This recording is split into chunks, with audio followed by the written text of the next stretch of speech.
It's a normal day in the city when a group of friends is getting ready to go on an all-boys weekend. Vince barely manages to make it out of bed because he's still heartbroken over his recent divorce. Neil is leaving behind a two-night stand while the girl yells at him for treating her like a working lady. Graham has an argument with his boyfriend too, explaining girls aren't allowed.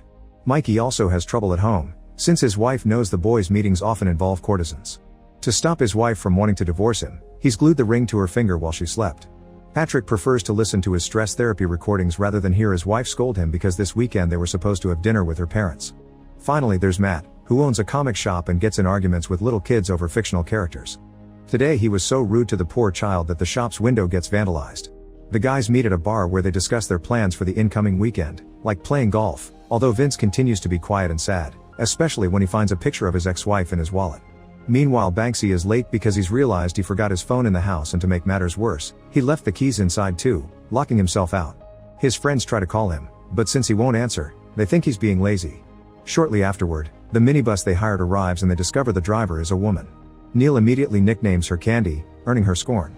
Tired of waiting, the group decides to leave with Banksy, who is now in the middle of the road because his van broke down and even a traffic enforcer makes fun of his vehicle for it. During the trip, Candy tries to cheer Moodley up by pointing out there are worse things than divorce, like murder, and surprisingly it does make Vince feel better. She's also curious to know why they chose Moodley as a destination since it's a small dead end in the middle of the woods. Vince explains they'll stay in Mikey's Nan's house while she's away. Neil excitedly adds that women outnumber men 4-1 in that village.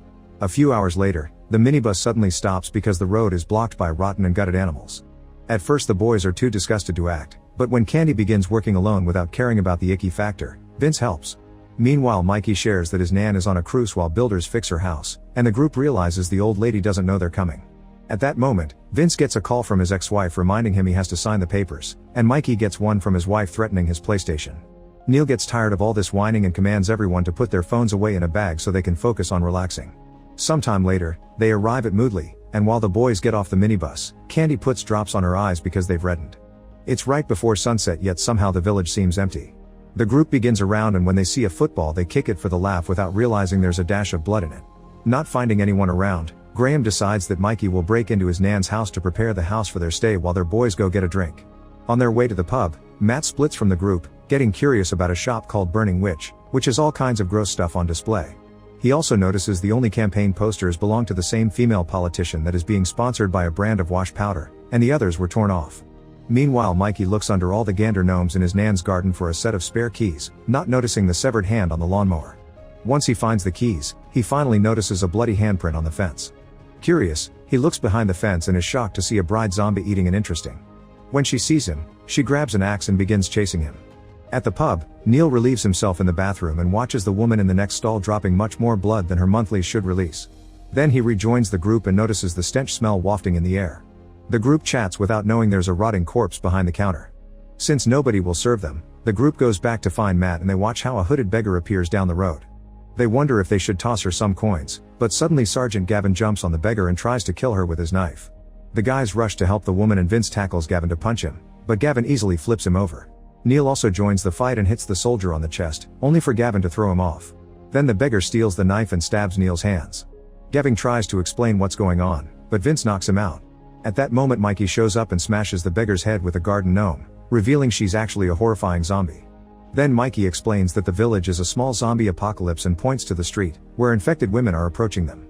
The group rushes back to the minibus carrying an unconscious Gavin, only to discover Candy is now infected too. Neil immediately closes the minibus doors and the guys decide to run to Nan's house. On the way, they're disgusted to see a gutted soldier pinned on the fence. Neil approaches him to retrieve the gun, but at that moment the soldier wakes up and tells him the gun is empty. He also warns them not to go to the woods and laughs when Vince asks him what's in there. Suddenly the zombie bride appears behind the soldier and splits his head in two. Screaming in fear, the group runs away and makes it to Nana's house, where Mikey has trouble finding the keys in his zillion pockets. His friends grab the paint buckets left by the builders and begin throwing them at the zombies while an infected hairdresser gets close enough to attack Matt. Luckily Vince manages to stop her by stunning her with black paint. Then Mickett finally finds the keys and the group rushes into the house, causing the horde to retreat. Vince is furious because their weekend has been ruined and Neil tries to call for help, but his phone has no signal. Patrick gives Neil a damp towel for his wound, noticing he isn't turning. All the zombies they've seen are women, so instead of the usual biting, Vince thinks something in the air is only affecting female bodies. At that moment Neil looks out the window and is surprised to see a bunch of crows crowing. The sudden scream wakes Gavin up, and he explains all men from the village are dead. Matt guesses it must be a biological weapon that went out of control, but Gavin just answers it's classified. Tension grows as the group demands more information, but then Patrick announces the kettle's boiling and everyone seats down for tea like the English boys they are. It's revealed that nobody has survived long enough in the village to search for a cure and that a majority of the horde searches for fresh meat in the woods. Desperate to escape, the guys agree they need to retrieve the minibus. Since Neil always says women love him, they send him to lure Candy out. Using the smell of his wound, Neil manages to make Candy leave the minibus, and the rest of the group rushes into the vehicle. Unfortunately, as soon as they turn on the engine, 2 zombies pop up from behind the backseats. The guys begin running again and Patrick tries to grab the bag with the phones, but a zombie grabs the other end and they struggle until the strap breaks. Then the other zombie attacks him with her axe, but Patrick dodges it and begins running toward a billboard. The zombie catches up to him and wounds his leg with the axe, but Patrick keeps going and climbs the billboard where they can't reach him. When he checks the bag, he's disappointed to find the golf balls instead of the phones. The rest of the group is surrounded by zombies in the street with no way to escape, but at that moment Patrick starts hitting golf balls like a baseball and hitting the zombies to provide a distraction. Vince and Matt hide in a toy shop while Gavin, Graham, and Mikey enter an apparel shop. Neil grabs the scattered balls to throw them at the zombies again, then hides inside a house next to the church, but suddenly, someone knocks him out. At the toy store, Vince realizes they forgot to lock the door and has to fight off a zombie that almost crashes inside. Matt is excited about all the collector editions, but mainly because he's found lots of nitro fluid, usually used for radio-controlled cars. He pours some of this fluid on the zombie's hand and lights it up using Vince's lighter. At the apparel shop, Graham watches the zombie burn, but Gavin pulls him away from the window, pointing out they need to lay low. They explore the place, finding the floor covered in blood and a decapitated head on a shelf. In the fitting room, there's an infected saleslady that immediately sees them, so Gavin uses his last bullet on her. Unfortunately, the sound of the gunshot gets the attention of the zombies outside. Meanwhile, Matt finds some toy walkie-talkies, so the straps one to a remote control car and sends it out the street, making sure to drive it around the zombies' feet until it makes it to the apparel shop. Mikey successfully receives the walkie-talkie and the 2 groups can finally communicate, making them realize Neil isn't with either of them. It turns out Neil has been captured by a zombie, who has tied him to a chair to have him as her dinner guest. The cake is decorated with human fingers and she doesn't hesitate to eat them in from of him. Since Neil refuses to play along, the zombie reaches for him and gets his finger with an electric knife. Then she eats it with some cream. At the billboard stand, Patrick stays calm thanks to his meditation recordings while the zombie uses her axe to chop the billboard stand. The groups at the store make a plan together through the walkie-talkies. Mikey places the severed head on the car, then Gavin dances at the window to distract the horde. The door opens and the car comes out, so Vince controls it to lead the horde out of the area. Next, Mikey exits the shop to search for a useful car and finds a military truck, meaning its glass window isn't breakable no matter what he tries. While hitting the car with frustration, he accidentally triggers the car's alarm, which attracts the horde back. Mikey has no choice but to hide in the nearest building, which turns out to be a slaughterhouse. He moves deeper inside while doing his best to ignore all the bloody parts everywhere around the room, only to find a zombie butcher slicing human limbs. The zombie immediately attacks, throwing Mikey through the window.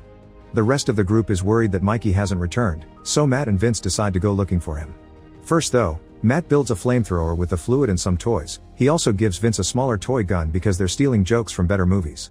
By the time they come out, they're shocked to find the street empty, but a zombie takes the chance to surprise them from behind.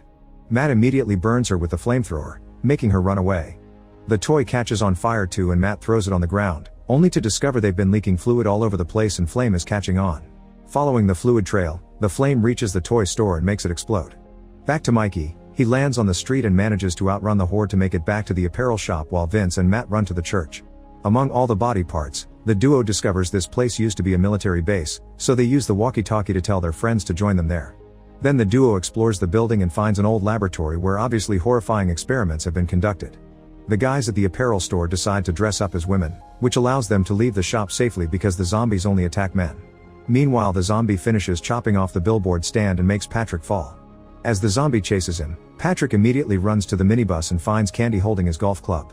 He takes it from her, quickly closes the doors, and uses the club to beat up the zombie coming after him.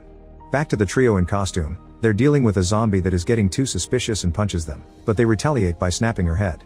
At that moment Patrick finds them and together they leave for the church. Meanwhile, Neil taunts the zombie into coming closes and the electric knife cuts the rope, then he takes the knife to attack the zombie and runs away. At the door he notices the horde coming after him, so he climbs to the roof through the window instead. From there he notices the group at the church door, but when he tries to wave, he leans against the roof and it breaks, causing him to fall into a room filled with infected exotic dancers having a meal. The dancers try to eat him at the same time and start fighting each other over who gets him, allowing Neil to escape and rejoin his friends. The group takes shelter inside the church right before the horde reaches them. Matt activates the computers and the screens reveal the whole village is under surveillance. The politician from the posters shows up demanding an update, but as soon as she sees strange faces she hangs up.